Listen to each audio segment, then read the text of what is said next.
Good evening, everyone, and welcome back. Us, you never went anywhere. We're the ones returning. Uh, it is me, Travis J. Croken, the Calm Scribe, being joined by LJ Stanton, and we're here to break down After the Night Castlevania.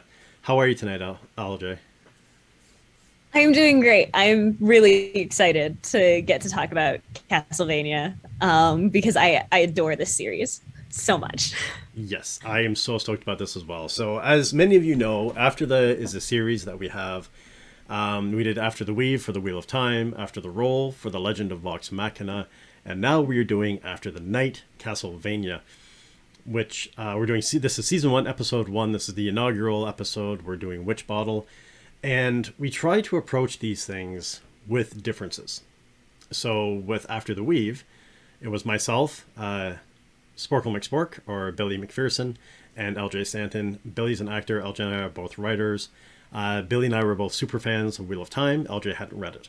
We did Legend of Vox Machina. Billy was a super fan of Critical Role, watched all the things lay out for it. LJ and I were aware of it, but weren't super fans because we didn't have that much exposure to it. And Billy was always coming from the actor's perspective, and LJ and I were coming from the writer's perspective.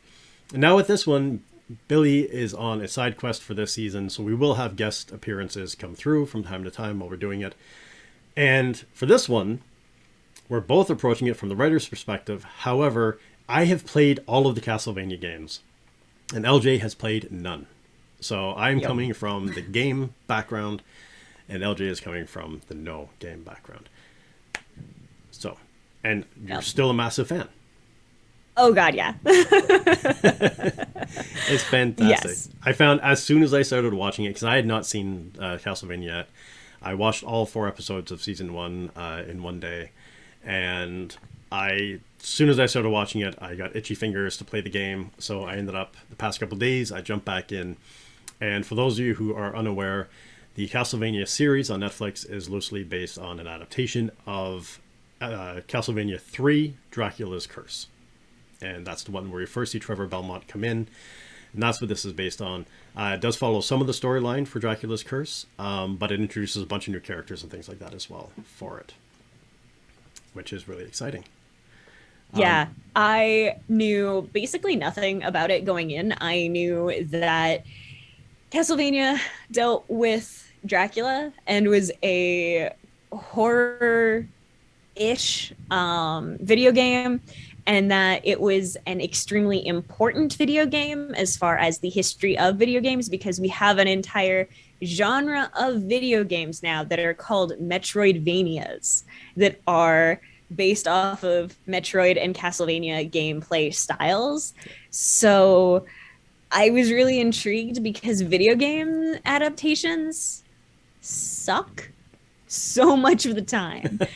And so I was really curious to see like what we were actually going to be getting out of a video game that is old at this point and has had some very hilarious translations as far as writing goes. So I was really curious to see what we were going to get, and I was not disappointed in any way, shape, or form with this series. And I've watched everything from season 1, episode 1 to the last episode of season 4. So I've got some catching up to do. Well, and that's the thing is that what struck me about this is when we did Legend of Vox Machina, it was based off a tabletop RPG and a game that they played, and they basically turned that into a script. Well, this is a show based off of another game, but it's a video game system. It's by Konami. And for those of you who have the Nintendo Switch, you can actually buy the entire Castlevania series. All of the games they created included Kid Dracula, which is various spin-offs that they've had of the Castlevania franchise. They've got them all listed inside of one game system that you can pick up for the Switch, including the Japanese variations. Oh, which is really cool. I will have to do that. Yeah, and that's where I've been playing Castlevania 3. And the thing is, too, I mean, these games are tough. These are old games. They were hard to play. But the good thing about it is, with repetition, it gets easier because these old games, everything is very patterned, and you just have to learn the pattern of the enemies, and they always do the same thing over and over again. So that's a good thing. So, this game, or this show, compared to Vox Machina, I'll give my initial kind of concept on Yeah. this. Episode 1 delivered what Vox Machina promised and kind of delivered on, but not quite. In the Castlevania series, you're playing, in this game, you're playing Trevor Belmont, and you're going through and you're fighting your way towards Dracula and facing off against Dracula in the end. The Legend of Vox Machina, one of the exciting things was that we were able to see what the machinations and the planning and all the back end of the villains was and why they were doing what they were doing. And they showed that a little bit, but their villains were so strong and so amazing. No matter how much they put in, we all wanted more. And Yes. I have to say, for episode 1 of Castlevania, that is 100% what they did. They set the scene, it focuses on Dracula, it tells you the backstory, gets everything organized, and we don't get to meet our hero until the very end. Almost the end credits is when we get to see our hero for the first time. And throughout the entire first season, which we'll see as we discuss, we get to know a lot about the back end of what Dracula is doing and why he's doing the things that he's doing. Yes. So what are your first impressions of episode 1? I loved it because, of course, when it opens, of course, we're talking about Dracula because the first scene is just with Lisa walking up to the castle, and there's just impaled skeletons across this field, and there's bats, and it's just, this is not a pleasant looking place. And there's this woman just marching her way up, and I immediately was just like, I like you. I know nothing about you, but I'm really intrigued by you.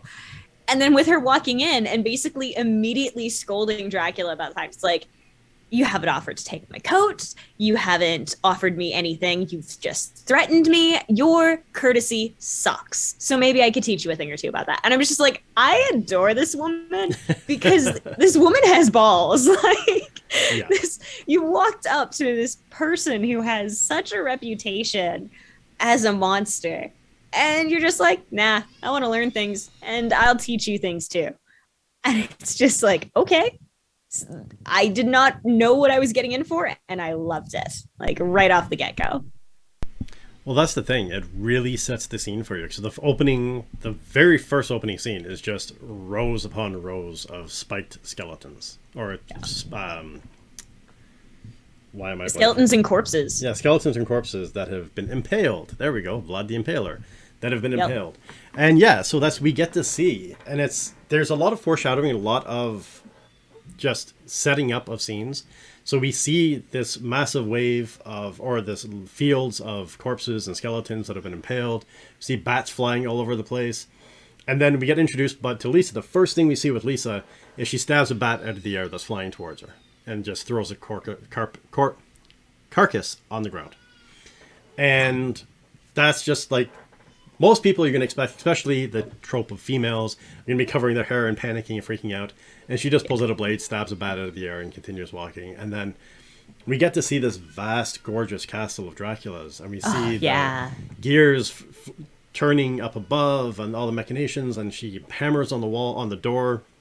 And the door opens, she walks in. And, the double staircase going down. And the mix of old and new. The candelabras on the lower level, the electric lights buzzing up above with this white glow. And it's just this amazing blend of old and new. And then, of course, we get the trope of the creepy door slamming shut behind her. Yes. And I love that they play really like heavily into some of like the comfy tropes in horror. Like, you expect the doors to slam shut, and they do. Like, it's not put in there as a jump scare. It's in the like, we've got this, we know what you're looking for. And then they subvert things in other ways. Like, the beautiful blonde woman who is not a, vapid slut. She's a healer. She wants to be a doctor. She's got all of this interesting stuff behind her that makes her really, just really cool. And I love just even the moment that she has of the like, oh God, I might have had some garlic with lunch. Like, I'm so sorry. Like, those like little things where you just get these really human moments that call out to like, what are the vampire tropes we're actually going to see? Yeah. versus which ones aren't we going to see? And it's like, all right, well, garlic is not going to be much of a thing, apparently, even if the odor might be offensive. Well, that's the thing is that it does.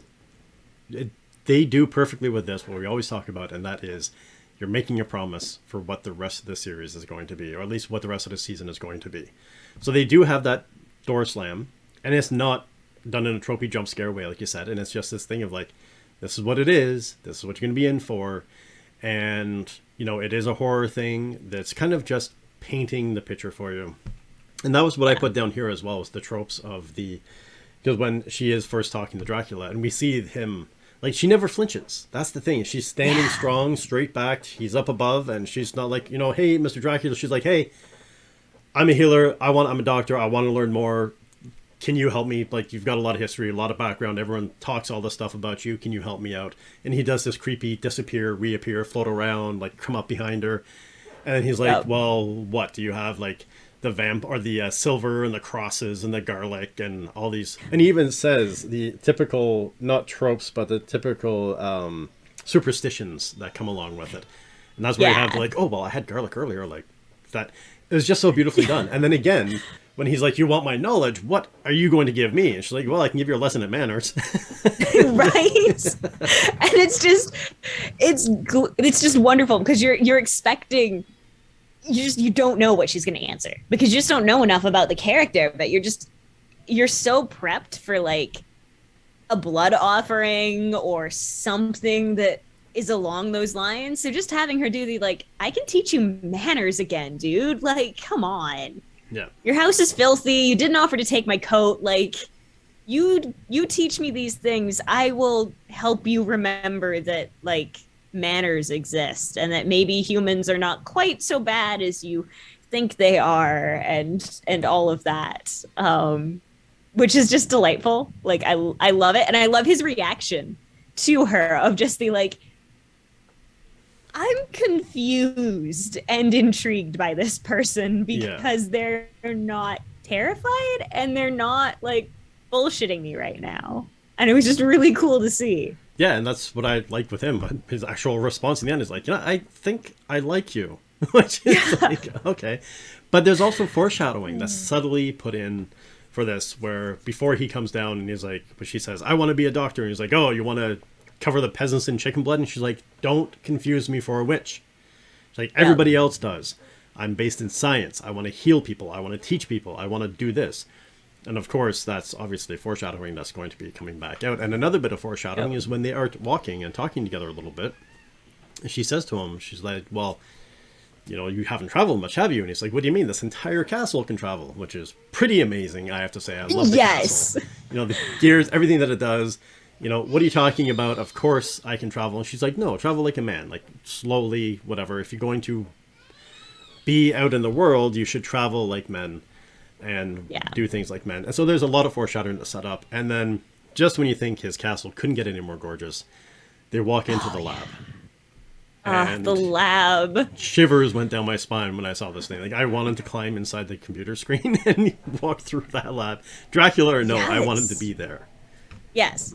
Like, it's gorgeous. And it's, as you already mentioned, like, there's such a beautiful dichotomy of, like, magic and science and medieval technology and much more modern technology it really makes you ask those questions of, like, how does Dracula know how to get an electric lamp working? How does he know how to do these things? And it's the, like, because he's old as hell and it's science and you can dedicate yourself to science. If you know enough and have enough time, you can do a lot, especially if you're an incredibly intelligent vampire. And it's just really cool because I normally don't like mashups of genre. Like, if I am having a medieval fantasy book, movie, TV, I want it to be medieval fantasy. Like, I always feel like I've got a bit of a bait and switch going on if I suddenly find out it's like, oh, it's post-apocalyptic unless it's done well, or like something along those lines where it's like, oh, you just whipped open a computer and are now doing things, and I hate this. But I didn't feel, like, betrayed about the fact that there's electricity because it's like, nah, this is just really cool, and it's so well integrated into his castle that it just makes sense. It It really doesn't stick out is. like a sore thumb. Yeah, and that's the other nice part of it. It really is high level. Literally, it's the only thing that has electricity is the higher, like, second, third, fourth stories of the building, and what would be the second or third. Like, it's obviously flying buttresses and massive archways and massive dome Yeah. ceilings and stuff. But on the main level, where all the action is taking place, is still candelabras and melting candles. And that's one thing that went through my head was like, unless you're magic, can you imagine being that poor bastard that has to go light all those candles every night? Right. Like, oh my There's God. ton There's of just a them. person that their entire job is just go and light the candles. Now go and put out the candles. Now go Well, and light the candles and just be like, oh God. by the time you're done lighting No. them, it's Thank time to God blow for them out. magic. Exactly. So, Yeah. but yeah, so it really is. You only see it when they look up. And even in the laboratory, most of the stuff there's no computers or anything. It's all standard lab equipment. And again, the electricity and the power stuff actually does come into play later on in the season, which is something Yeah. that was really neat, which we're going to get to when we get to it. Yeah. It's funny how that works. Couple more episodes.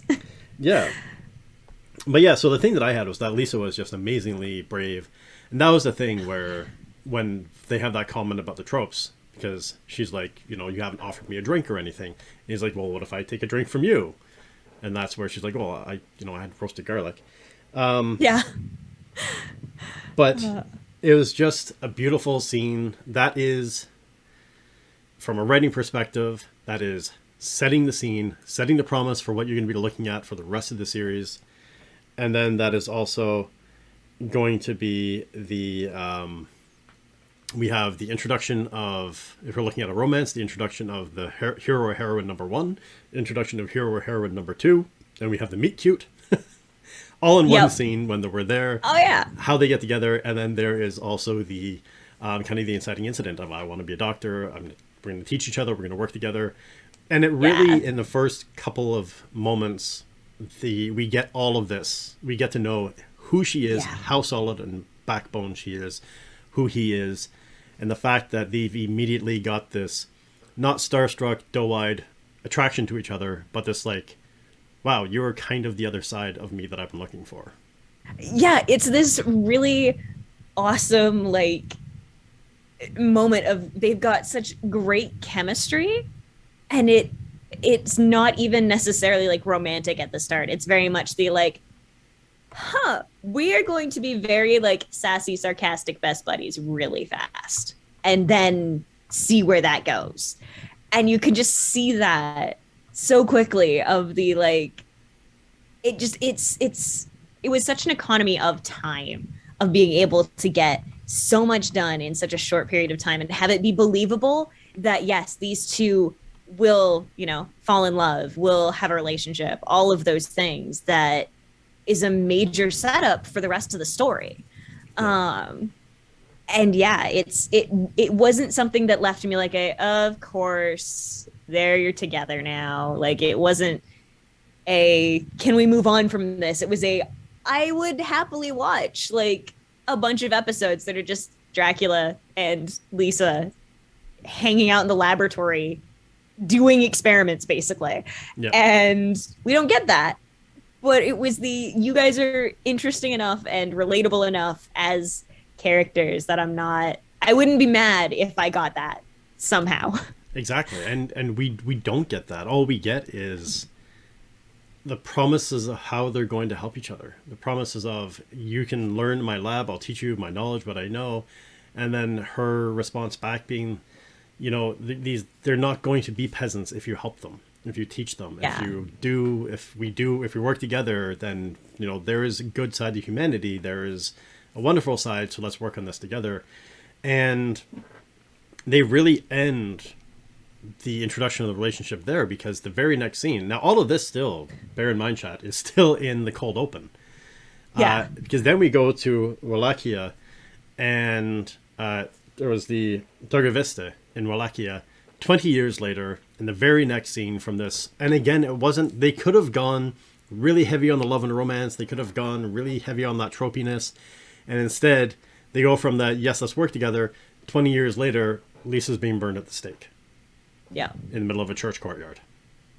And it's just Yep. like a switch. And that goes to show how much they, or how good of a job they did at getting you connected to these two characters in that brief moment of the very beginning. Because as soon as you see the flames and you see it's from a distance, you're like, that's Lisa. Damn it. Yep. Yeah, you're just sitting there being like, shit. Especially because again, it's like it's Dracula, who she was. You're sitting there. If you're not convinced of their romantic relationship, you were minimum convinced of their like mentor apprentice relationship, and so you are doing the like, oh, that's not going to end well for these people. They just, ooh, Yeah. that's just not good. And then when they comes to, the camera, like it gets close to Lisa, and it does she says, like, don't punish them. They don't know what they're doing. Like, they don't understand. She goes really into the fact that it's like these people they're just scared and they're stupid and they don't know what they're doing. Don't do what I'm confident you're going to do. Don't rain Don't hell do down these upon things. them. Yeah. Well, that's it. And it's again, like it speaks to so much how she's not naive, but she's hopeful. And I really like that about Lisa, is that she is never shown as some dumb, naive blonde who just thinks that the world is a beautiful place and that we can all get along and everything is wonderful. She understands like the world sucks and it's gritty and dark and horrible things happen, but she still has hope for humanity's improvement. And she doesn't want to see terrible things happen to them because of one mistake. Because she knows that her lover can absolutely do horrible, horrible things. She literally walked through a field of corpses to get to him. Yeah. So it is very much I love having that moment of having her doing the like, please don't undermine your own character growth. Don't undermine everything I've been trying to do. Like, yeah, it sucks that they're killing me, but also please don't do terrible things. Well, and that's the thing, is it shows that we do have in writing characters that grow and then slide backwards into their false beliefs or their, and Vlad's maybe beliefs aren't that false. But Kids Are Asleep says the power of juxtaposition and montage. Yes, there wasn't a montage though. They left out the montage. It was just the juxtaposition that went through. Yep. What were you about to say on that point of? See, not necessarily false beliefs, but he just kind of jumped into the deep end with the reactionaryism for kind those of beliefs. And I love how they did that. When we get to it, they did that so beautifully. And that was the thing that struck me, as the animation style for the background and the buildings and the architecture is absolutely gorgeous. And the animation style for the characters is different, slightly different, and a little bit more sketchy, a little bit looser drawn, which I really like that look. But with that scene of her being on, now this, for those of you who haven't picked up yet, this is about to get very religious.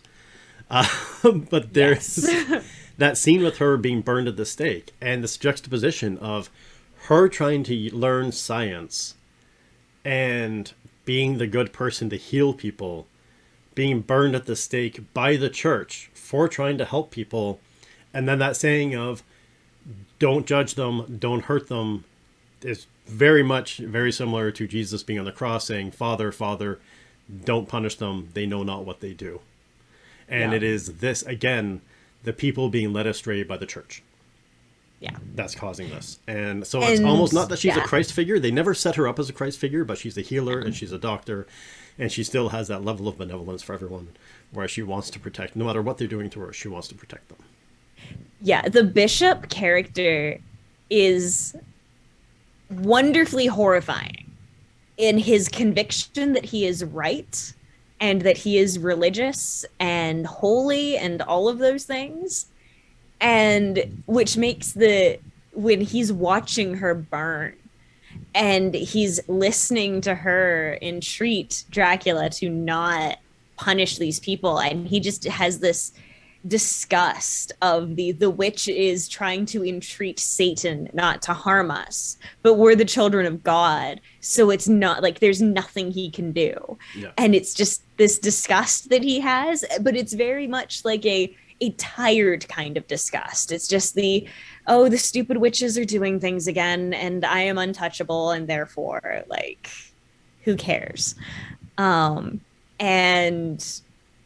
I love following him through the series, because some of my favorite commentaries on religion in general are in this first very short season, since it's only the 4 episodes, and it has some of my absolute favorite commentaries on like religion as a tool for good and religion as a tool for evil, and when it gets twisted and the terrible things that come from that. Like, when you kill Dracula's wife, he doesn't react well.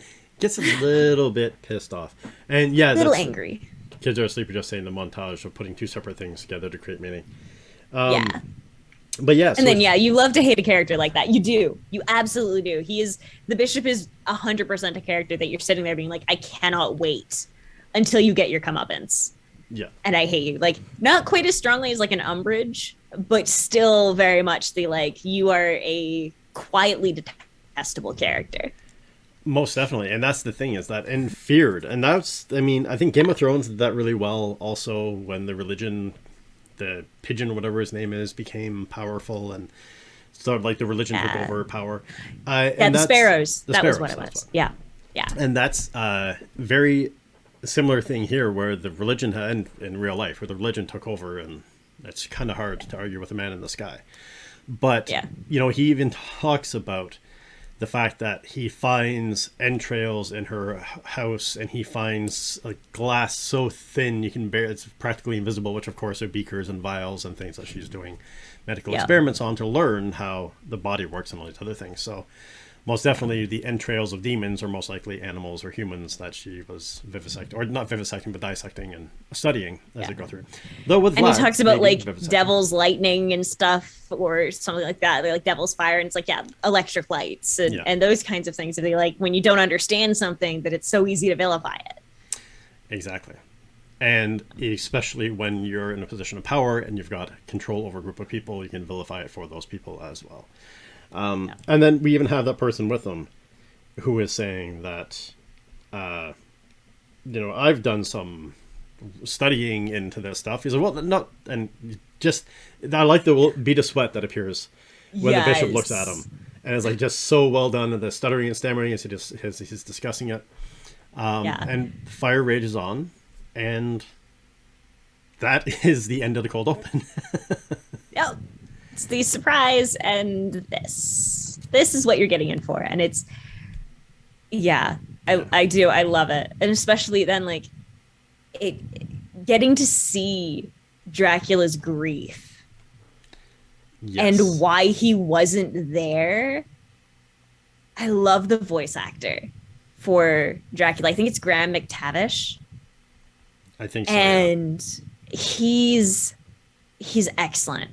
And the animation is excellent for when you have Vlad walking up to the cottage that he and Lisa shared, and see him doing it's just this burned out cottage. There's just nothing there. Was that subtle few drops of blood? That first clue. Like he looks down and he's kind of like, wait a minute. And then he gets closer and it's gone. It's all burned. And there's like this elderly woman leaving flowers at the house, at the cabin, who's just doing this was so wrong. She's done nothing wrong. Like, this is just a terrible thing that's happening. And even though the bishop said we should all go to the church to watch this witch be burned, like, I just couldn't bring myself to do that. So I'm here leaving flowers here. And watching Dracula's hands shake, and like him cutting his hands with his claws at that point, and just the fact that he hates himself for not being there. And that self-hatred is so obvious and strong because it's not just hate at the people who did it. Like, he is absolutely angry at humanity for what they just did to his wife, but he's so instantly angry at himself for not being there to protect her. Because and he was I love like that. a man. Yeah, which then it feeds into the hatred of humanity, because it is the like, I was behaving like a man, so I lost the love of my life, and now there's nothing I can do to fix that.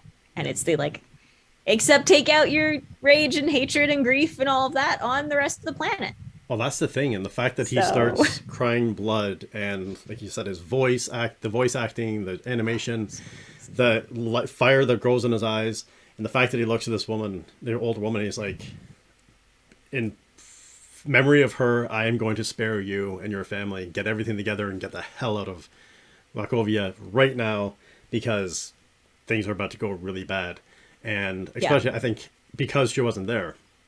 And then she, of course, is terrified because he turns into a pillar of fire and disappears. However, it's really, for those of you that are interested in symbolism and all that other kind of stuff, when this old woman comes up, she's laying white Easter lilies on the ground at the cottage. And Easter lilies represent hope, rebirth, life, renewal. And of course, they get burned in Dracula's fire. As he disappears. Yup. And there's a rebirth of a type happening. It's just rebirth of demons and terrifying creatures.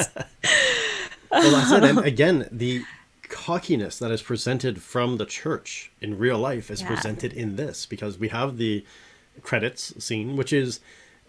I mean, this is more of a conversation for next episode, but really interesting the fact that this is the only episode in season 1 that has a cold open. All the rest and a full credit scene. All the rest are just a blip of the credit scene and it jumps right into it. But a beautiful credit scene, our opening credits, absolutely gorgeous. And then it goes right back to the fire, everything that's happening. And we have... And that's, of course, her being burned at the stake, obviously, was because she was a witch. And that's the foreshadowing we talked about earlier, where she was like, don't call me a witch. Everyone calls me a witch. I'm a scientist. And that comes through. And then that's what I love, too, with when Vlad was... Because the flame, like, her body crumbles. And then pillar of fire appears again. And Vlad's face appears as a skull and comes through as his face. And basically says that she was the only reason that he accepted the stench of humanity on Earth. And they have just taken that away. And the church is still like, psh, you're not real. You're stupid. You're just a reason. You're just a reason why people use black and practice black magic. You're just a figment of everyone's imagination and driving force behind people using black magic. You're not real. Yeah. Which doesn't go over so well. It's this amazing, impressive denial. And... yeah, it's just this like, no, he's right there and he's angry. And I love too that you get him, that anger at people, and then he tells them, it's like, you have a year to make your peace with your God, because in a year, like, you will all die. Horrible. And then I think then it goes to Vlad arriving in his castle again, right? Well, there's still, he has that conversation where he's talking about, because he actually says, he's like, you burned my wife at the stake and then you deny that I exist. Yeah. Like, that is it. You've got 1 year. One thing that happened just before this, and I really liked, was her crumbling. And then, I guess it was after Vlad leaves. But anyways, the guy that was talking to the bishop, and he's like, well, we should go celebrate with a drink now that the witch is gone. And he says, the bishop says, I have to go check on the archbishop. He may not be here for a while. I may not be long for this earth. And then the man says, well, isn't that what your church type look for, is to spend time in heaven? Yeah. And it's fascinating because you again see that it is control and power that the bishop wants, not religious holiness. Because he even says, he's like, heaven is furthest thing from my mind. My thing is here. Wachovia or Wallachia, whatever it was Wallachia. called. Wallachia can be God's playground or God's country if I have enough time to burn out all the evil that exists. So he's not trying to find a better place in heaven. He's not concerned about his placement in heaven. He just wants control and power and to be the one running the entire show in this country. It is terrifying, that moment. Like the more I watched it, because I've seen the episode too many times to admit to. And it is scary watching him talk, because it is a case of he has zero connection to his own religion. Like, he doesn't really deeply care about God. He doesn't care about Christ. He doesn't care about any of these real tenets of their religion. It is 100% about power and control. It's about making sure that everyone follows what he has decided is the best way to live, the best way to be educated, and all of those things. And they all happen to coincide with him staying in power and staying in power for as long as possible, instead of talking about the fact that, like, trying to make sure that everything is, wonderful here before we go to heaven, or, prepping people for heaven or any of those things. It's very much just the, like, punishing people who dare to step outside of his worldview. Yeah. And he's terrifying, because there's so many people that are like him. Well, that's it. And it really sets up what is coming down the road. Like, know how the country is being run, how things are being controlled, how the people are being controlled. And that there's going to be some horrifying atrocities committed by the church coming up. And that's already happening, that we just haven't seen it yet. Yeah. And that's one of the things that I also really like, because these episodes are fairly short. So they don't have tons and tons of time to really talk about, like, these are the horrible things that has been done. These are these are maybe some of the good things that have been done, and, like, giving you a good kind of balance within these kinds of moments. But they're using, sometimes a little bit heavy-handedly, tropes to help kind of shortcut that, to let you know it's like, this is what's going on, so that we can get to some of the other stuff that's going on. Like with this episode in particular, with it being the first episode that is laying so much of the foundation and the groundwork, it's the, like, here, we're going to be hitting some somewhat tropey basics so that we can get the ball rolling and we can move with this. And so that we're not having to spend a ton of time trying to tell you, hey, these are the things the church has been doing. It's terrible, or this is the stuff that Lisa and Vlad have been doing. It's been good, etc., etc. Yeah. There is a lot of reading between the lines on this, and yes, I think that is partially done successfully because of the tropes, and also because they have done such a good job at developing amazingly strong characters, introducing them very powerfully in a short period of time, and driving a lot of this through dialogue. Yes, the dialogue is amazing in this series, just in general. One of my favorite quotes actually comes from a later season, and I cannot wait to get to that, because admittedly, when you said, it's like, oh yeah, we should definitely talk about Castlevania, I was this close to sending you the GIF of it. And then when you said you hadn't seen any of them, I'm like, damn it, can't do that yet. But it's just, I love it. And whenever I have the opportunity to quote it, I do. But it's got just incredible dialogue. I can't wait to see that, because this has been so well done for all of this. So after this, the fire pillar explodes. After he says you have a year, all the glass shatters, people freak out, and then we see Dracula back in his castle with yet another trope. The angered lover raging and destroying things in his laboratory or his home because he's been done wrong by someone. And again, like, I don't hate it, because there's so many levels to it too, because it's like, he's arrived in the laboratory in his home that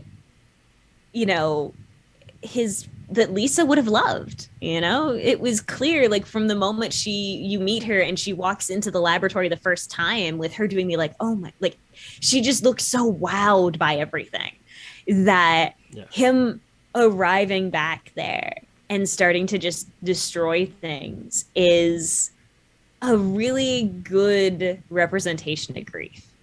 And it wasn't given prolonged. Yeah, it is this like moment where he just destroys a handful of things and then he does the getting down to business. It is the I have a year to absolutely prepare everything and I will make the most of every single second of that year. Yeah. And that's a kind of a hint or an illusion that he gave you is when he's standing in his laboratory. You get the understanding that he, from what I took it as, is he fire pillared from the burned out cottage back to his lab. And he was astral projecting through this mirror because as he's standing in this giant pit, there's this huge mirror in front of him. And when he fire pillars back to where he is, the mirror doesn't explode, but it shatters into shards and then reforms into another shape. And that was my kind of like, oh, so he actually was just like standing in the comfort of his home, giving the threat.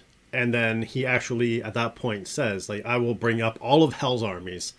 And because at first you're like my first instinct when I saw that, he's enraged and he's like, you have 1 year to make your peace to your god. And then I'm coming and wiping all of humanity off the planet. And I was like, wow, 1 year, that's a long time. But then they actually address that because he's standing when the mirror breaks apart. He's like, it is going to take me 1 year to call upon Hell's armies and form everyone together. So it's not just like, I loved that. I'm super powerful, here's your revenge. It's like, I'm super powerful, I still need a year to get my shit together in order to get this done properly. And I loved that because you're kind of like, you have 1 year, and I'm like, video game translate. Like this is the video game moment that I'm seeing here of the like, we're really powerful, but we're gonna give you some time to, get ready for me. And then it's like, oh no. It's him getting ready. And I loved that because it helps kind of reestablish too that like he is an incredibly powerful person as far as magic, but that there's more going on with this. It's not just a snap and ta-da, he can just summon all of the armies of hell. Like there's a lot more going on here behind the scenes in that year that they don't touch on in this first episode, and they don't need to. Yeah. He's got some paperwork he has to file with Satan and like he's got to loan it, all of that. So and as like the kids are asleep, it's like, it's pretty big revenge that he's planning. It takes more than an hour to get ready for that. And I liked even that it felt like to me that it was almost he made the threat, gave it like as he was formulating what he was going to do. Like he didn't have it fully planned, it felt like, when he said I'm giving you a year. And then when he's done like being angry and he's starting to focus on it to raise those armies, like it's almost like you can see him doing the like, okay, I've made this big promise here. I had to destroy everyone. I want to destroy everyone. How do I go about doing it? And I loved that it felt very human of the, like, he's not just the big bad. He is a grieving husband who has the ability to take revenge in the most dramatic, drastic way possible. And he's doing it. He is the drama. He's going there. Oh, yeah. He's definitely owning the drama on that. And that was the thing. Like when I think he destroyed one book and a couple of vials. Like I think he glasses. like wipes the table basically, right? Yeah. It's like he shoves everything off the table and Like, so it's also like destruction with a purpose. Well, exactly. And it's things that there's a pedestal with a book and he kind of rips some pages out and then he turns and sees all the lab equipment and he smashes that off, which again is like, and the book to me was like an impotent rage thing. And then looking at the lab equipment is a memory of her. And again, just fueling that fire of like, get this out of my sight. I need to focus on what I'm doing. And so he calls upon, and it's pretty impressive that he can call upon all of Hell's infernal armies to come up and fight for him. Yes. That's a pretty decent level of power. But then he says, it will take me 1 year to summon all of Hell's army. And then there's the White Knight appears in the doorway saying, no, you will not. And yes, SJ, I highly recommend going to rewatch it. And kids are asleep. That's a good point. He's getting rid of all the equipment used to help humanity. That's another thing. This is what led to all of this happening. But then we have the White Knight and he's like spins around. He's like, what do you mean? No. What I'm do you pulling mean? up all of Hell's army. What do you mean? No. Yeah. It's like no is not a word that we hear in this castle anymore when it comes to destroying humanity. There's just yes. And yeah, like I really like the kids are asleep's point there. It's like, yeah, he gets rid of everything that was helping humanity, and he gets rid of everything that is like the reason she's dead. Because if she had just been like, hey, we're gonna just travel the world and I'm just gonna be at your side for however long I have in my life, like, yeah, nothing terrible would ever have happened to her. But being, wanting more for the planet meant that she wasn't with him, and there's a lot of extraordinarily conflicted emotions happen within Dracula, and I love that you get to see some of it. And yeah, I love when you have the mysterious person who shows up, which I think literally anyone who knows anything about Castlevania knew immediately who that was, because even I knew who that was. I was like, wait. I think I know, at least I knew the name. Yeah. I didn't know exactly what his relationship to everything was, but I knew the name. I knew who that was going to be. And it was still just an excellent moment of having this, like, you can see when in the brief dialogue that they have that there is also a very strong relationship between the two of them. And then that Dracula doesn't care. Well, because he even because says, all he can see is Lisa. yeah, and the White Knight even says, I grieve with you, Yeah. but I will not allow genocide. And then Yep. Dracula's response to that is blood flowing through the air. Yeah, his response is genocide is the answer, which I feel like I've had to say this very often with some of the books that I've been reading too. So like the Daevabad trilogy and the Poppy War trilogy, and now like Castlevania. It's like, guys, genocide, not the answer. Yeah. Not the answer. And yet so often I've had a lot of these characters lately doing the like, but what if it is?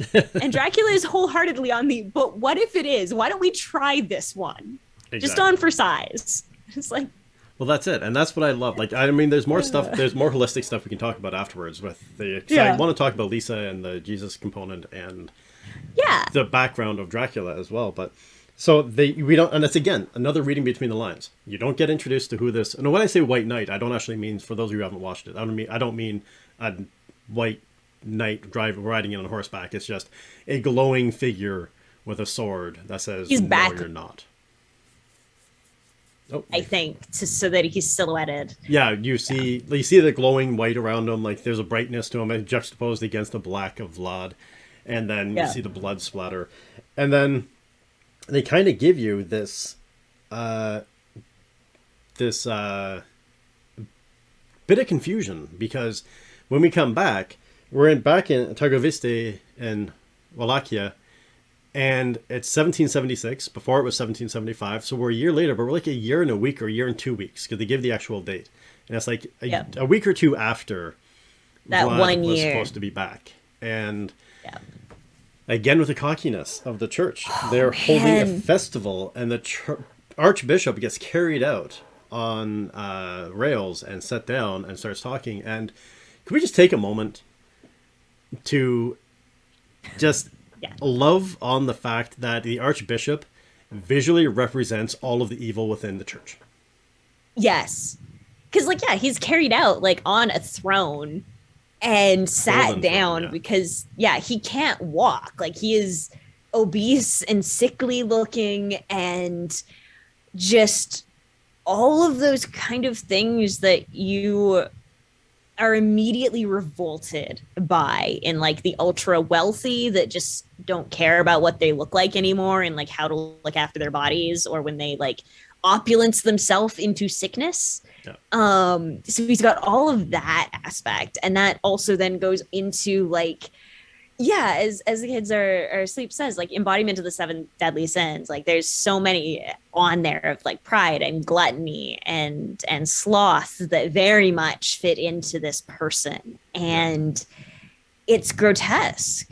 That's what I put down. I've got melting face and grotesque, because he also has, like, the big bags under his eyes where you see the red wateriness, and his face is like melting in upon itself in just rows of flesh. Like it's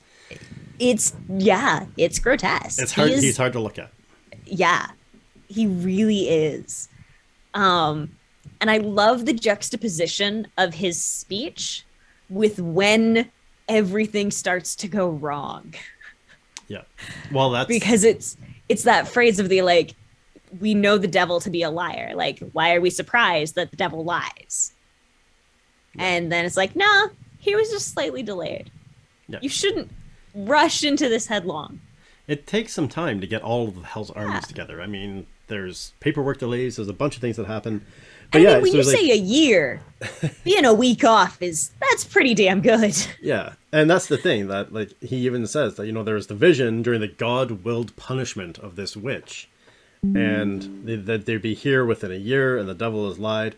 One thing that struck out to me as well with this is the juxtaposition of the Archbishop with Dracula, because the Archbishop also had really long razor-sharp claws rather than fingernails.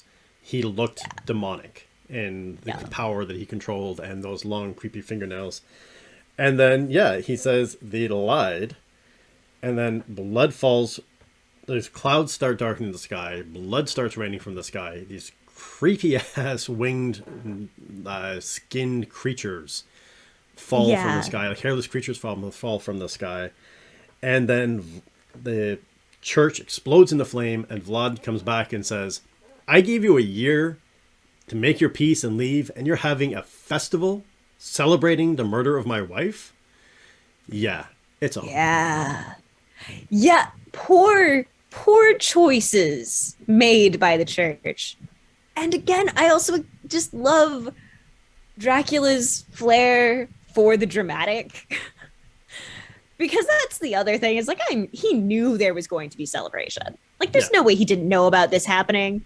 So it's like, yeah, you might make your plans run a few days late, but it's the most dramatic way to showcase that you are, in fact, following through on your word. And you were going to give them a year's head start to get away from your wrath. Yeah. And they decided, let's hold a party. Let's plan a party instead. Yeah. And predictably goes poorly. Yeah. Really poorly. And grotesquely poorly. And that's the thing. So these creatures that are like half humanoid bat things, demon things that come falling from the sky. And I love they look dead. Yes. Like when they fall from the sky, like they are not moving. They just splat on the ground and like this really lovely wet sound effect. Yeah. They did a great job with that. And then where the church once stood, because Dracula's castle can move, his castle slams down. They're being raided. His castle slams down, and he takes place. Hey, raid. Pickled Gangsta, Helen Arthur, thank you for coming through. Hey, thank you for the raid. How is everyone doing tonight?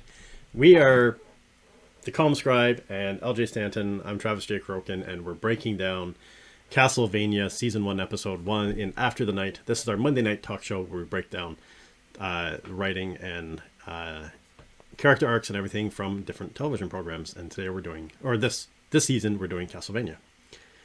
So spoilers, if you have not seen Castlevania. Plenty of spoilers. Go watch it. And then come back and watch the VOD of this and then join us next week for episode 2. Yes. Because it's so worth watching. Basically, the TLDR so far to catch everyone up is that we love this show. You should go watch it. Yeah. It's the writing, the dialogue, everything is great. This first episode, and right now we're just going over what happened in the show. We're going to dig into the writing and all that stuff in just a moment. Hello, Arthur, Tellen. Thank you for coming through. I hope your stream went well. I greatly appreciate the raid. Welcome, everybody. This is a writing stream, and we do a whole bunch of variety of different writing things. And we celebrate each other, and we celebrate victories and accomplishments and mourn losses and issues and stuff here as well. Yeah. And that's actually, for those of you just joining and may not have known, I actually just had a celebration for a bit for myself because I have just been elected to the board of directors of the Canadian Authors Association, which is 101 years old and works for professional authors all across Canada and does advocacy for writers all around the globe, making sure copyright laws stay fair, authors get paid what they should get paid and all that other fun stuff. So there'll be more information on that coming up down the road. But yes, I am still just so happy about that for you. I'm still blown away. That is just so huge.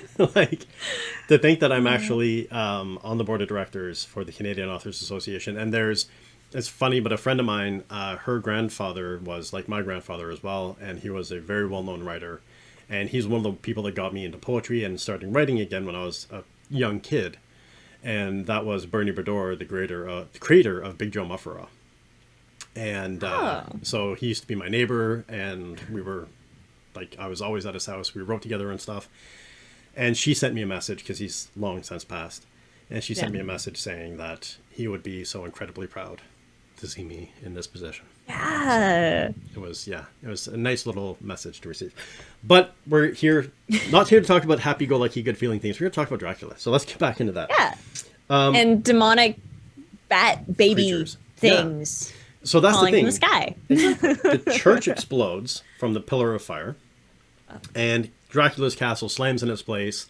And then there's this, again, horror movie-esque scene of all the windows just cracking open by themselves. And then these demonic creatures pouring out into the streets. And holy hell, do they release bloodshed upon the world. That is where the show really gets... If you thought the skeletons on the pikes earlier were a bit much, this is where it really shows what makes a promise for what you're in for, and where they really show the promise of what Castlevania games show in their games. Yeah, it is gruesome. And as someone who absolutely loves that, I got very excited because it was we are not shying away from the fact that, if a monster starts eating you, viscera goes everywhere. If and it helps establish like the power level of these creatures. If it is the one swipe and they have just torn off your face, it very much is despite being animated, they went for a level of realism that I appreciate, not for a yay, rah, rah bloodshed, but just as this is what would happen. This is not shying away from these things. And it wasn't excessively gruesome. There wasn't, just blood everywhere for no reason, fountains of blood coming out of people when that is too much and whatnot. It was realistic in the fact that this is what would happen if you got mauled by a beast. And it's gruesome. It reminded me of a couple of different animations that I've seen in the past. But there was the one scene where the creature throws its basically grabs someone's face through the back of their head like a bowling ball. The thumb goes out the mouth, the fingers out the eyes, and throws them aside. But they also break unwritten rules of storytelling and writing. Then they do it magnificently, because there's some things that you just don't describe or show in detail. And then there's a scene where you see this much, actually it's kind of like this much of what looks to be about a 9-year-old child. Just the shoulder, neck, and head of this kid just laying there on the ground in blood. And there's a pause on that scene, and then it takes off into something else. And it's this... There is that shock value of wow, this is everybody is getting killed. And then you see a woman getting smashed into a wall, and then the child beside her gets smashed into a wall. No bloodshed or any grotesqueness there, but you see women and children. You see the things, the unspeakable acts in writing are laid bare for everyone to watch in this. Yeah. And it is very much the this is happening. This is not a Dracula who is going to kill the men and the able-bodied men and leave the women and children and elderly to just deal with the trauma of having all of their people die. Or he's not just killing members of the church. It's not a single person stood up for Lisa. Not a single person said, hey, this is wrong. And therefore, you're all guilty. And you're all equally guilty, whether you are a newborn, a child, a woman, a man, religious, not religious, it does not matter. You are human. And therefore, as part of that human condition, you are just not good and therefore not worth keeping alive. And he explicitly states that when the white fighter that tries to stop him in his castle shows up and says, "I will not allow genocide." He turns around and responds with, because he says a lot more innocent people are going to die, just like Lisa. A lot of innocent people, just like Lisa, are going to die. And his response is, nobody's innocent. At any time, any one of them could have stood up and said something. That old lady did. He gave that old lady a chance to get the hell out of the way. But everyone else is like, nobody stood up, nobody said anything, nobody did anything. They all acted like animals. They're all going to be slaughtered like animals. And I love the voice acting, because like as soon as you mentioned that, it's like I could hear the line that he yells of there are no innocents anymore, of just the rage and the hurt that is in that one line that just completely lays bare all of the genocide that he is going to commit, and that no one is safe because he doesn't see any innocence anymore. It doesn't matter that you were in a different town or anything like that, that you never had even heard of Lisa Tepesh. It was you are human, therefore you are not worth living, not worth allowing to live. Because this is what humans do. Yeah. So, yeah. And then we do see where he, again, he reminds me of Mephisto from the comic series, but he's always got these amazing ways of appearing. And then they show on his castle, which you can see down here. There's what his castle looks like in that little image. Yep. And then all this like massive swarm of bats come in and start surrounding. And that animation blew me away. Because as he's talking, gorgeous. You just see the little lines. Like there's individual bats flying around, creating this face the whole time, and in different shades. It's not just like a black mass. It's shaded and textured and so beautifully done. And he basically says, kill everything that's living, and then move to the next town, kill everything that's living, and move through the lands and kill every single thing that you come across. Just like we're going for a fresh start here. And then he just says, go out, go forth, and kill everything. Yeah. And that's basically what they do. And then we go to a very quick juxtaposition change scene where we get two farmers standing in a barn, one talking about how his goat was screwed half to death by a naked man laying in the field, and so he smashes him over the face with a shovel. Yep. Yeah, I do love how crass a show it is, and how much there are moments where it's just like we have this like deeply emotional, terrifying moment, and then we go to the bar. We're at a tavern now, and we're with two rednecks talking about fucking a goat. And it's just like, I'm not going to feel terrible about these guys being killed. They're not sympathetic human beings. I'm not going to feel bad if they get torn apart by Dracula's horde. Yeah, that's the thing. And that is they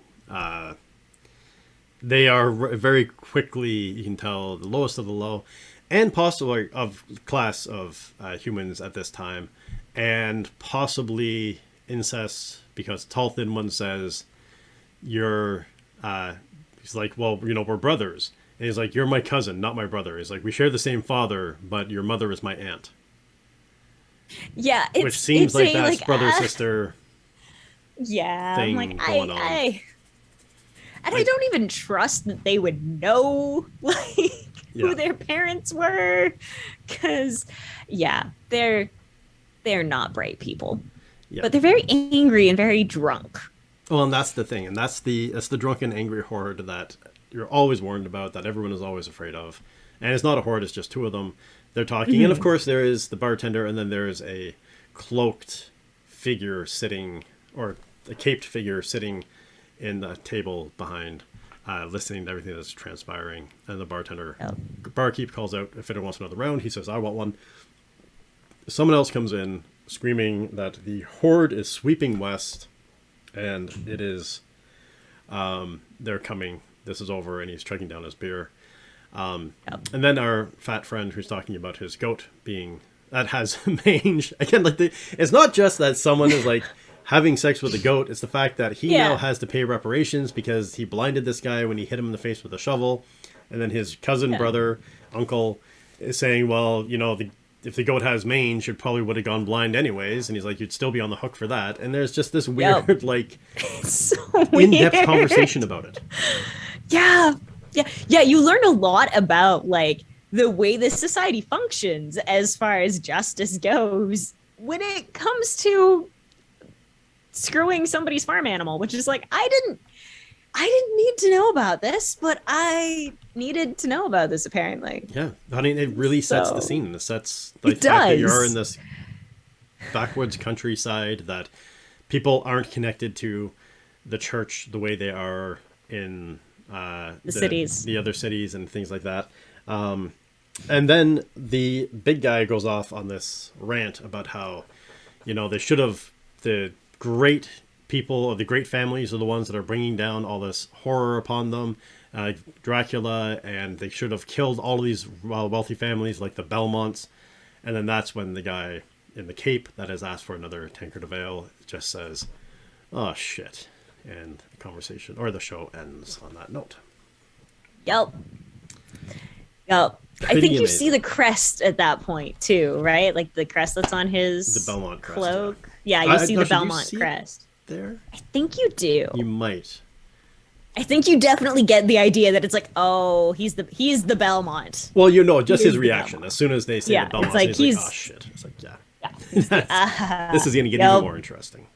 But Yes. that was the thing, that I now have such a new level of experience playing the game because they did such a good job. And I mean, he's very little role in this episode. Obviously, we get to see more of Trevor in the next episode. But his attitude, his personality, the way he talks, everything. Now as I'm playing the game, I can kind of hear Trevor in my head. It's just going like another thing coming and being like, oh, fuck. And it's like whipping out and like slashing the thing. And it's like, yes. But that's because Richard Armitage is his voice actor, and he is, again, excellent. I'll forgive him for The Hobbit, but he is just excellent as Trevor. And he does, like, he embodies Trevor so well. Yeah. And just when you can have, like, 30 seconds of Trevor being Trevor, and you know exactly the kind of hero now that we've got, it's the, like, you can tell this is from a great house, down on his luck, that he is stuck in the same tavern as these redneck farmers. Yeah. And it's really, again, really well done that they can have like 5 minutes or 4 minutes or whatever of this show being devoted to these rednecks talking about how society functions. And that's important because you get to sit with the characters then. And you get to have an understanding of that world that they live in. So that when you do have your character say something and react in any kind of way, like, it tells a lot. And it tells more than if we had avoided the 4 minutes of talking about the goat fucking and had just spent 4 additional minutes with Trevor, because those 4 minutes would have just been him finishing his beer. Yeah, and they introduce him again, like with all the other characters. They introduce him really well, and he is the highly skilled, like you said, down on his luck, unwilling hero. He doesn't want to be involved in any of this stuff. You can get that from the very beginning. Just his reaction of like, oh shit! It's not like, oh right, I get to get my hands dirty. It's like, okay, I wanted a beer. Now my night's going to go sideways. This is not what I want to be dealing with. He is the embodiment right now of the reluctant hero. Like, if we look at the hero's journey and whatnot, he is right now the wanting to refuse the call. You can see that very clearly of the, like, there is somebody who's run in talking about Dracula's armies. And if you know anything about Castlevania, you know it's always Dracula versus a Belmont. And now we have our Belmont, and it's really, do I have to? Yeah. I just want to get drunk. And we learn why. Not do it. Yeah. In the next episode, we learn why he's reluctant. Yeah. But it's just, I love having that hero of the, like, he doesn't want to be here any more than anybody else wants to be here in Wallachia right now with Dracula's armies coming down. But, oh well. Yeah. We get to find out in the next episode what he's going to do about it. And if that's he's going to do anything about it. And that's what I love. Is they also explain the how and the why of things, the way they work coming up. Like they really go into detail and stuff. And so for those of you that haven't played the game and watched the show, this is actually a lot of the stuff. When I say that it's true to form for the game, for the grotesqueness, is you are fighting undead zombie creatures. You're fighting creatures from hell. You're fighting like scabbed up and like decaying werewolves. Medusa's head floating through the air. There's just all these really grotesque kind of creatures that you're fighting as you go through. And they have a really solid representation of these creatures in this show. And that's the thing that I like about like this whole episode was the backstory of why Dracula is like in game 3 with Dracula's Curse. Why is this happening? You play the game and there is a backstory that plays in the beginning of the game, which you generally forget once you're in trying to play through the game because it's difficult. And the backstory lines up a lot of what's going on with this. Like there are some differences, but it lines up very well. And that's the thing is that this is like, oh, okay, you get to see that it's not just Dracula being pissy about something.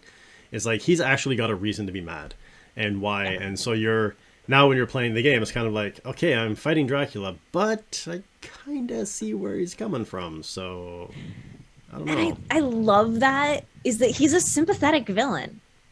Yeah. Like it's hard not to feel some level of like shared grief with him kind of moment. Like it is the idea of having your spouse murdered while you're on a walk about is horrifying.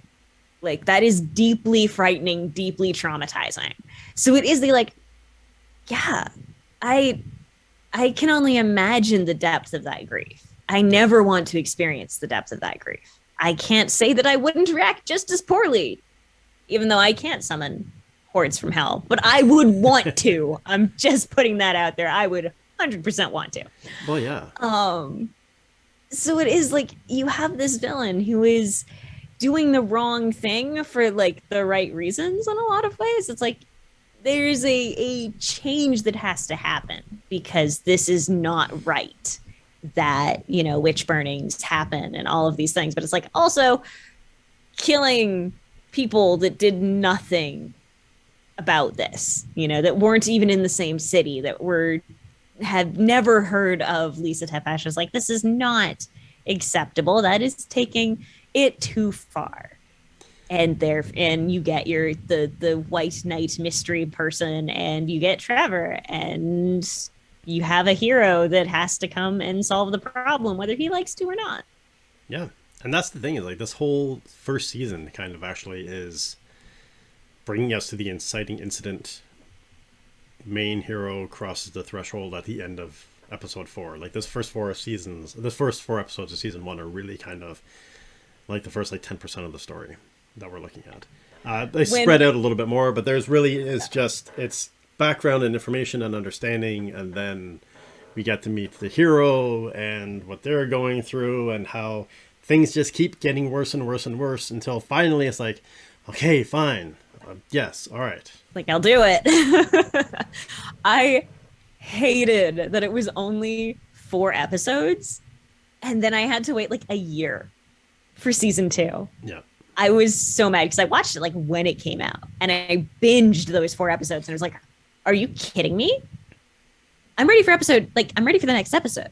What do you mean I have to wait? Because it ends with just a amazing moment of like, shit's going down. And I'm just like, are you kidding me that I have to wait? So it's very exciting that the whole season or the whole series is out now. So you can just binge all the way through. That may or may not have been the reason why I didn't watch it right away. Yeah, I can understand that. I lived through the Wheel of Time. I experienced that pain over like 17 years. Yes. So it's, we get to pause and see what's going up on that. But he did such a masterful job at this of just introducing in this one. It doesn't feel like a 28-minute or 24-minute episode, whatever it was. Yeah, it was so much information piled in, and so much.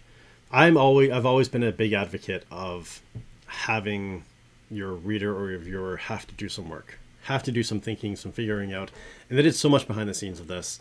And that was the thing. Like, again, it was with Lisa, it was this figure that's trying to do good and help the world. And then it's the church that twists everything and burns her at the stake and kills her for trying to help people, which is, again, a solid juxtaposition with Jesus. Obviously, Vlad is not quite the godlike figure, but he is a godlike figure, but he's not He's God. definitely a very powerful person. Yeah. And that's something that is really, they really kind of show you the corruption of the church and how that works and how they're controlling everyone and controlling the belief systems and forcing people in a way to go along with this.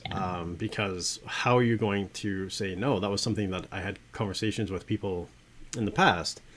If you imagine being in a small village, a farming village, and illiterate, not having no knowledge of Jesus or religion or anything like that, and just going through, still potentially sacrificing people for crops or like doing whatever you can to try to get your crops to grow, and then all of a sudden someone shows up on your doorstep and says, "Hey, listen, look at me, I'm bedecked with gold and jewels and robes and all this stuff, and I'm going to tell you about this really awesome guy who is your savior." And okay, hold on. If you don't believe in this guy, you're going to rot in hell with these torments of these creatures that can go and do all these horrible things and whatever, and a long laundry list of all the horrible stuff that's going to happen to you. But apart from that, this guy I want to talk to you about, this is who he is. Yeah. Do you believe? Yeah. Like, what do you... And you don't have any room to maneuver there. No, it's a carrot and a stick kind of argument of the, like, here, I can dangle the carrot in front of you that is the eternal life, that is the, having all of your sins forgiven, that is the potential for betterment if you give your sons over to priesthood and daughters over to convents and all of those kinds of things. But also, if you don't do this, you're going to die horribly, potentially from us. And if you don't die horribly, it doesn't matter, because the soul that you have is going to be tortured for eternity.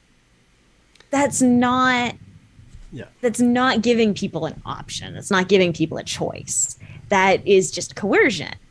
And you really see that given like the interaction, as we talked about, between the bishop and the mayor, with the mayor saying, it's like, I've kind of looked at some of this science thing, and then having to immediately backpedal and be like, no, I think it's all like devil magic and devil things, and it's terrible, and I would never do anything to jeopardize the church or my integrity. And it's like, but if only you would. Well, that's it. And it's understanding something you don't understand that's being, and it's the threat to the church, right? It's something that's threatening the church's power and control, which is something that echoes through other things as we move along. But we do get to see this really brief character arc for Vlad. Like, it's again almost like Vox Machina. It's almost like this one episode stands by itself, but it doesn't. It does tie in very heavily to everything else. But there is this, like, we get the romance story is done in this one episode. Mm-hmm. It's like you get a brief flash fiction romance, and then that leads into everything else that happens. And in that brief moment, where I talk about this previous times, many times, that you can have a short story and have a wildly accurate character arc and have them slide back and land in their false beliefs, because they don't always grow, right? Sometimes you slide back and that's where you stay. And that's what we have. Without a ton of words, we understand. Like, the writing for this first episode is just so masterfully done, because you get to know the characters, you get to care about the characters, you understand what's happening, you understand what's at stake, you understand why everything is done, and you have to do the work to piece everything together. And the more you think about it, the more work you do, the more you're like, oh shit, this isn't good. Yeah. And that is just it, is that it's beautiful short story writing, because you get the story of Lisa and Vlad as a very normal couple, by virtue of him doing the, like, I think I might like you at the very start. And then having it with him, with her telling him, like, you should travel as men do, you should do these things. And then having him arriving at the burnt out cottage dressed like a person, like just a normal average Joe, just like slightly nicer, with, a satchel of his stuff, and just walking up like he's just an ordinary guy. And you just you can feel how much of a change that means happened in him between when we first saw him and when we see him again. It tells the story of the life that they had, and the fact too that they were comfortable enough with each other even to leave each other for prolonged periods of time. Yeah. Like it tells you so much about their relationship. And he actually says, like, where is my wife? Yeah. And then he calls her his wife multiple times, like in that episode, when he finds out what's happening. But that's the thing. Then he even, when he's talking to the old woman, he's like, she said to me, if you're going to love me like a man, then be like a man, travel like a man, live like a man. And they're like, no more. And he actually just flat out states, like, this is my character arc, and I'm done. And I'm going it's gone. back, and we're doing this. We're doing it my way now. But he has that moment, right? He doesn't go full rage monster. Because the woman was crying, and he's like, where's my wife? What happened? And she's like, well, the church took her, and whatever, da-da-da-da. And he's like, oh, okay, well, where are they holding her? Like, in the cathedral? And she's like, no, she's dead. And that's when the switch flips, and he's like, oh, okay. So that's how we're doing this now. Yeah. And, like, I would have loved to have seen what his reaction would have been if it was just oh, no, they're holding her for trial. She's going to be at this place. Like, I'm very curious how he would have gotten her out of that situation, given that there would have been more of him having to balance being the not quite all-powerful vampire and the man that he was being. Like, it's okay, would he have tried going through proper channels? Would he have tried any of those things before going complete rage monster? Yeah. And I think that he would have, because that's what she would have wanted. But with her dead, there's literally no reason to continue this almost charade of being a human when he's doing I am not one of these things. They are just shitty cattle, and now it's time to call them. And it's basically what he ends up. That's what he starts doing. Yep. In glorious fashion, he starts wiping them out. And that's the thing. It was like, you know, I love the line that he said that she was the only thing that made the stench of humanity on this earth bearable or palatable. Yep. And that's gone now. So I have literally no reason to care about you anymore. And because you've taken that away. And again, this also kind of comes down to the concept of original sin in this, because there's obviously religious overtones to this. You can't get away from them. And that's the thing. Like, the original sin is, and it's actually factored into I have a magnum opus that I've been working on. I've been drafting this story in the back of my head for over 20 years, and I'm actually outlining it now. I don't talk about it on stream very often. And it actually comes down to the same kind of concept of the original sin.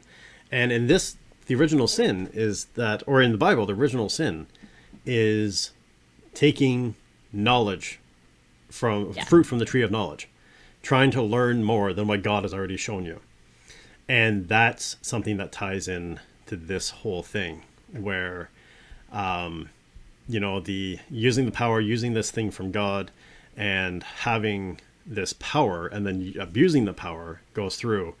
And that is the original sin that kind of brings back Vlad, where he's like, you know what, there was someone that showed me a glimmer of hope for you guys, but no, you're using your knowledge, you're using it the wrong way, and now it's time for you to be punished for it. Or even just that rejection of knowledge. It could be arguably even an inversion of original sin, because it is he has this knowledge and he shared it, and she was willing to share it, and they rejected it and they killed her. And it's well, you want to wallow in your ignorance. You aren't worth saving. You aren't worth living.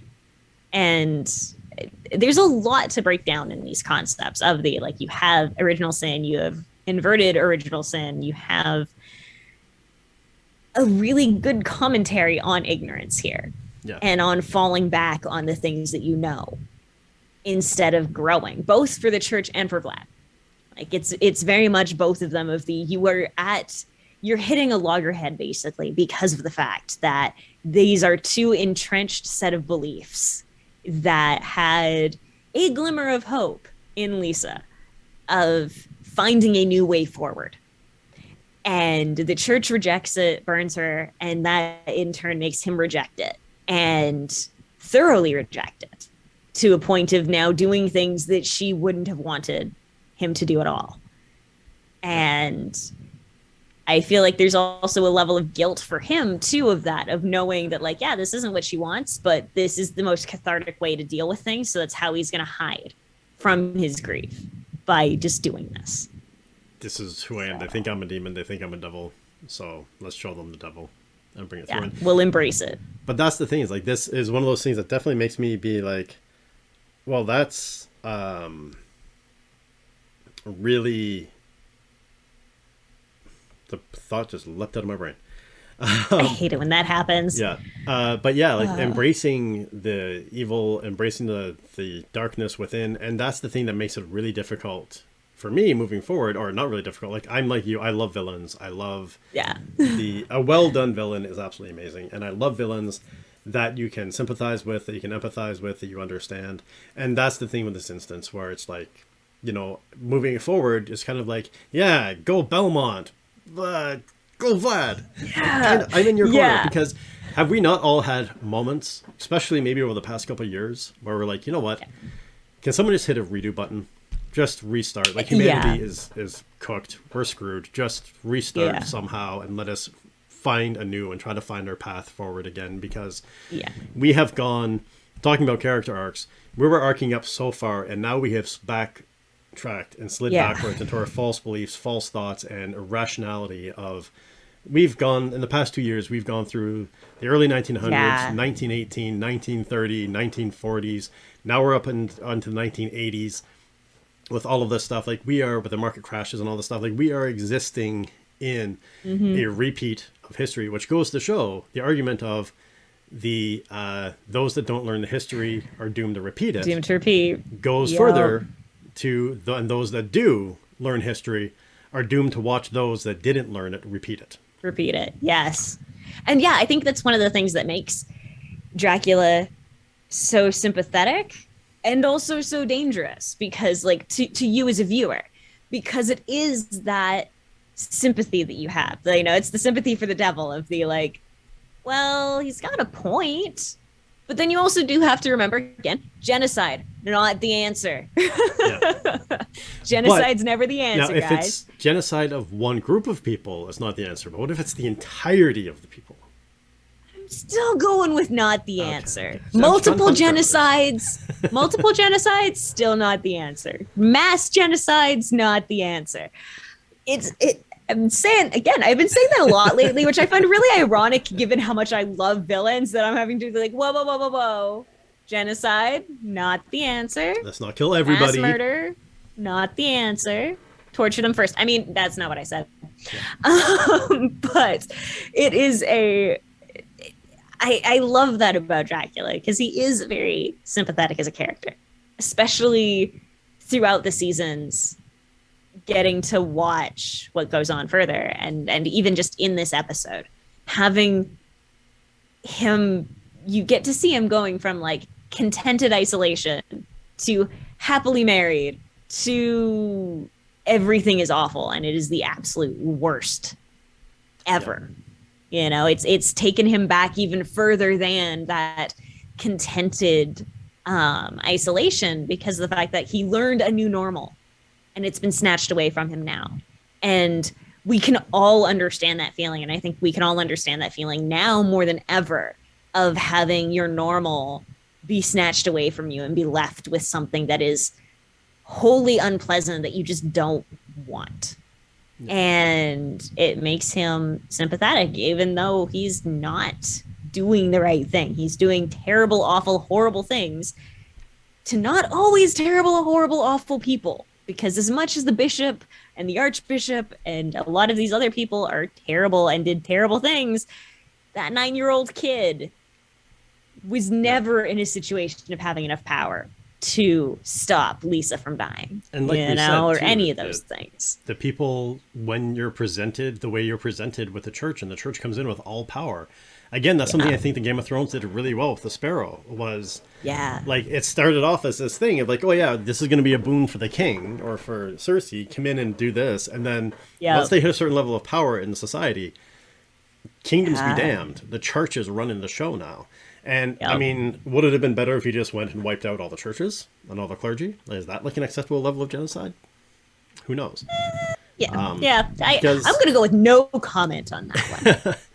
but I mean, in this instance, I'm not saying go attack churches. Yeah. I'm just saying in this instance with Again, Dracula, no terrorism, no genocide, Yeah. etc. We don't endorse that on the show. these are cartoons. But as far as Castlevania and Dracula goes, even then, like, destroying all the churches, like, you wouldn't solve the problem because there would still be the people that were like that would fill that vacuum of power left behind, and the scriptures would all still be there. So Yeah, and even more so. I can understand him because- just being like, kill everything. Well, that's it, because even it would become potentially even a worse problem, because all those people that were kind of on the fence or like, oh yeah, I guess I believe, are now like, oh yeah, the devil just came and destroyed all the churches. We have to fight back against the devil. And they're going to become even more involved and more entrenched. But the question also that came to mind for me was, if they had have made their peace, if they had have walked away and torn down the church, would his attack have been as vicious? Would he still have wiped off all humans on Earth? Or would he have been a little bit more tempered in what he was doing? Instead of coming back to a party of them My celebrating. internet is dying. You're still here for us. Oh, No, it's me. sweet. Ah, it's your internet. Ha! Yeah, how is my Not mine, internet not mine unstable? for once. Yeah. But it's not giving me any error messages. That's really weird. Maybe it's just Zoom. Yeah, it could be Zoom. But so did you hear my question though? Yeah. Would it have been as bad if the people had actually like risen up against the church and whatnot? I don't know, because on there's one side that I kind of do the like, well, maybe he would have shown a bit more mercy, but then there's the other side of it that does the like, you people only did this to save your skins. You wouldn't have done it for Lisa. You didn't do it for Lisa, and you've now shown that you're willing to do it. So why didn't you? Like, I think that grief would have twisted it more to that one of the like, you just saved your own skins. Why didn't you try saving hers? Yeah. You know, it's the she still was the best among you, and all of you are just, you know, self-serving ticks. So I don't know. There are good ways. There are ways that I think would be rationalized mass murder for Dracula, no matter what. And especially because I don't know how easy it is to tell like the demons, hey, only kill certain people.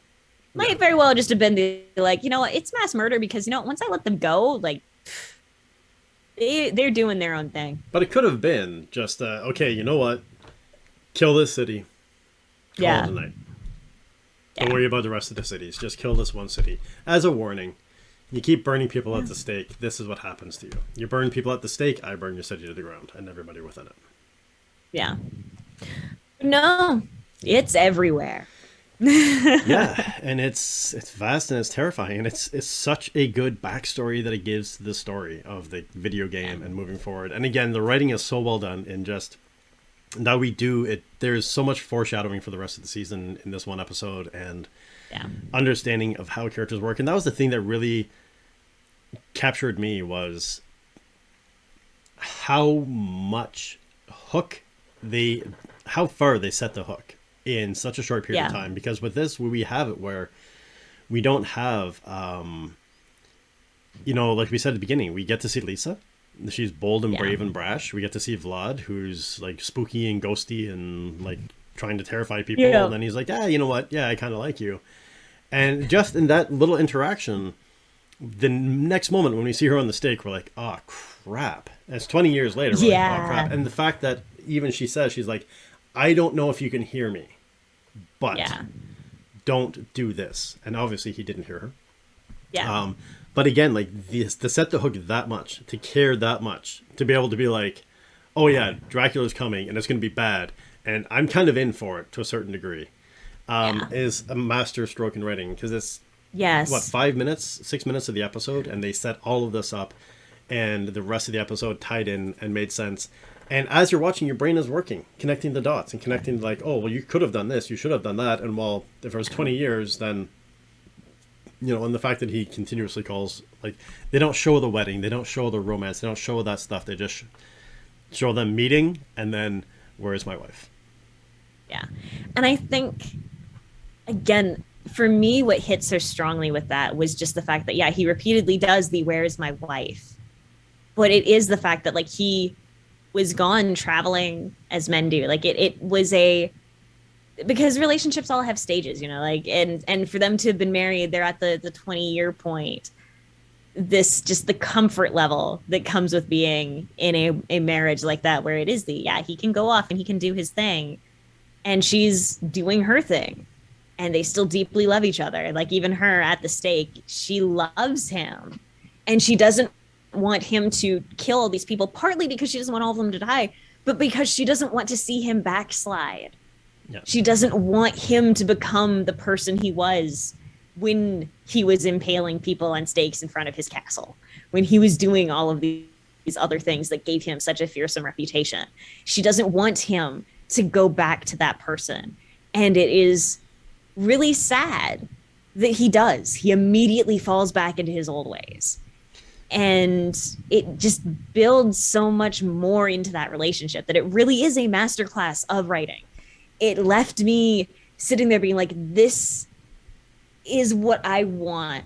Like, this is how I want people to feel about, like, the good and the bad that happens in the relationships, like in my book, you know, of the, like, there's a similar relationship that happens. And I'm just like, this is one of the reasons why I've watched it so often, is to be able to see, it's like, what is working here? Why is it working? How much do I need to show on page versus how much can just be implied and inferred and make the reader work for? Because if they're intelligent, they'll get it. And I need to trust that my reader is intelligent. And this is an excellent show of that, for sure. Yeah, exactly. And there's also a bit of character arc for Dracula right in the very beginning, because we see all the impaled bodies. And then she comes in and makes some kind of comment about that. And he's like, oh, that was, like, I stopped doing that years ago. He's like, that was a long, I stopped that a long time ago. They've been sat there for, this maid hasn't been by in a while. We haven't cleaned up yet. Yeah. That's the thing. But that reminds me, though, of, like, how blown away I was when I learned, obviously many, many, many years ago, that Vlad Dracul was a real man, and that was known as Vlad the Impaler. And apart from, I mean, there's rumors of drinking blood and sacrifice and all this other stuff, but there actually was a man that did impale his enemies and all this in horrible ways and all this other stuff. And so that tie into reality makes Dracula that much more of a realistic figure of someone to be feared. Yes. Absolutely. I love it when you're able to pull from fantasy, or from reality rather, into fantasy. Even if it is like, this is in no means a historical fantasy. It's being able to pull locations or people or something like that and be able to do that. Like, now, this is interesting. And now go and learn something about it. You know, if people start looking up more of Eastern European history and learn more about Vlad Dracula and learn more about, say, like the Ottoman Empire and those kinds of things, like that just is art doing it right. Yep. You know, or if you go and you decide, I want to learn more about how a feudal judicial system actually would work, for if this person would have to pay reparations for blinding a dude by hitting him with a shovel when he was fucking the goat. That still is interesting, and it's learning and creating a desire to learn more and having, like, piquing people's curiosity for a world. Just always makes me happy. It does, and it's an exciting thing, and that's something that I do recommend looking up Vlad, because the idea of being impaled on a spike is pretty horrific. When you actually understand how the logistics and how it works and how long it takes you to die, and the fact that it's not actually being impaled, it's more of the insects, infection, and blistering sun that kills you over a week or so. Just, I mean, that's the thing that struck me too, is because I did do research on this years ago, and the pike positioning was perfect, because it went in one hole and came out the other. And so when you see these bodies hanging with a spike coming out their mouth, it was so accurately and so well done. for this. Because It's beautiful. that's the thing, is like there is a good chance that you could die during the impalement process. But if it is someone who has done it enough times to be well practiced, you can it can conceivably take a very long time, because especially when you are impaled on something, a lot of the trauma happens from the thing being pulled out. It's why, like in first aid, Yep. we were all taught, if you get stabbed or impaled by something, never pull it out, because the bleeding is what kills you. It's all of that. It's that blood loss. It's so being impaled, there will be internal bleeding, there will be those kinds of problems, but it is a long, horrible process. And it is a terrifying person who can do that repeatedly and just be kind of like, you get deadened to it. And it would just be like, yeah, okay, well, there's a few thousand humans that I just impaled on my front lawn. Well, there was actually something Whatever. to do with that. Like, that's something, because I think that's what makes Dracula so, just on that note, that makes Dracula such a real and feared villain in reality, is because apart from being a vampire and flying off as a bat and having magical abilities, the other stuff actually did happen to some, maybe not exactly as portrayed in the shows, but this is something that a human could do, that did do. And there, I can't remember, I'd have to find it again now, but I just read an article about how during one of the wars, I think it might have been during a Roman war, which would make sense, when the leader was coming back, he wanted to make a statement, and he captured 10,000 soldiers of the other side, and he impaled them every couple hundred feet, the entire route back. Not impaled, crucified. Crucified and or impaled is one of the two. Every couple hundred feet, the entire way back. Like, they did this to 10,000 people. Yeah. And when the person who was the king that owned that military found out, he actually died of a heart attack. Because he was so struck with grief from what happened. Like, these things, human history is a horrific beast. Oh, yeah. And that's the thing, is like, history is full of terrible people and terrible things. So when you are building a villain, you've got a lot of fodder to pull from, of things that are believably terrifying and believably bad. And then, giving the character still depth of purpose of why to do that. And I think that's why this Dracula is awesome. It's kind of that insidious villain of the, like, I feel sorry for this person, for the grief that they have and the backsliding that they're doing when they had so much hope, and seeing that just disappear is sad. Yeah. And that's one of the really things that LJ and I really hit this note. And any time that we're talking with each other or in a venue like this, where a lot of people focus on the protagonist and their story and where they're going and their backstory and their growth patterns and all that stuff, your antagonist is arguably potentially even more important to get that stuff down.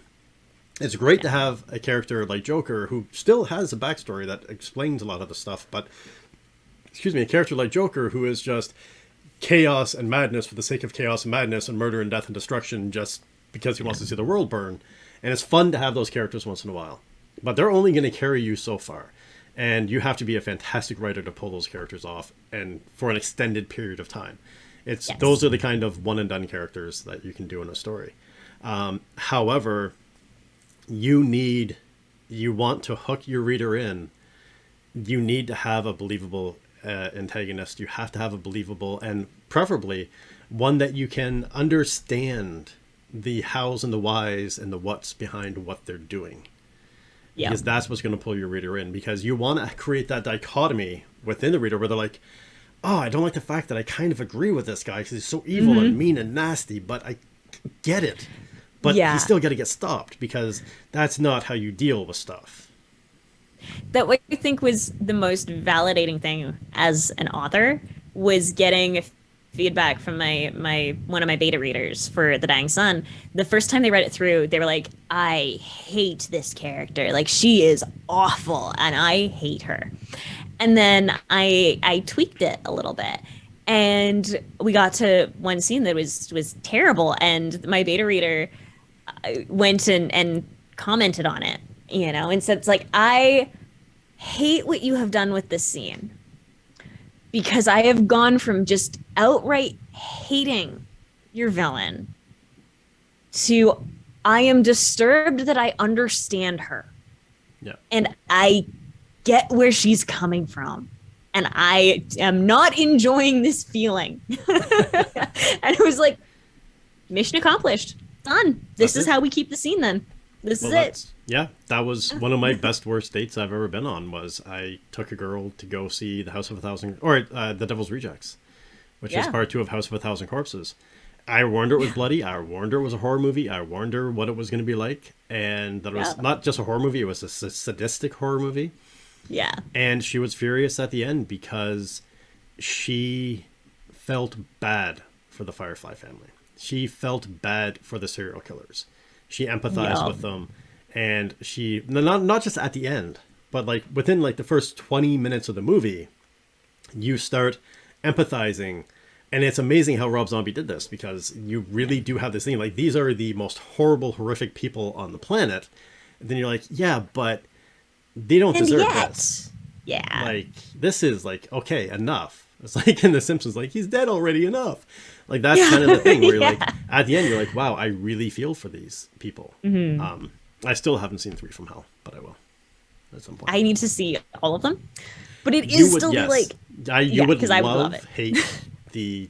Like, it's House of a Thousand Corpses, The Devil's Rejects, and then 3 from Hell. And he's got a couple of others that aren't as good, but they're still pretty good. Yeah. But yeah, it's...